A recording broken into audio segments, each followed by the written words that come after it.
Yun guys, mother girl. Slice ng pork chop, ayan, isang peraso. Sumukin natin, marunong pa. Subukan natin. Kaya na hindi nakakagawa niyan. Lagay na lang ulit guys. O, yung kamay ha. Sabi nga yung kamay mo, kung saan pwesto. Hindi ka mahihil pa. Yun. Try mo muna yung balat. Alipusin mo yung daliri mo. Yun. Always diretso mo lang siya. Always diretso guys. Ayan. Sa yung kutsilyo, diretso. Kahit mabagal ka, hindi tayo nagmamadali. Kasi sinusubukan ko lang. Gusto ko lang matuto. Hindi lang matuto guys. Kaya tumama na sa buto. Kung hindi tumama na sa buto, Wala. lagay mo na ng toya. Yun, pakita mo sa kanila. Medyo marunong, medyo marunong. Ganyan.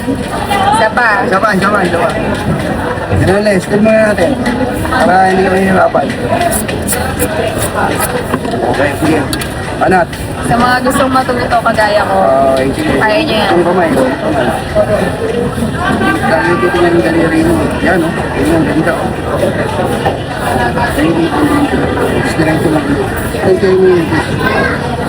Sobrang nipis ba? Hindi, tama lang yung gawa mo. Sinulan yan. Ayan. Tumama na sa puto. Ayan. Galing na, magaling. Yun! Ito yung gawa niya guys, magaling na. Pwede na rin. Oh. Diba? Ibuto na. Ito na kasi hindi niya pa kaya. So yun lang guys, kailan ulit kasi nagkanyan eh. Practice ulit siya.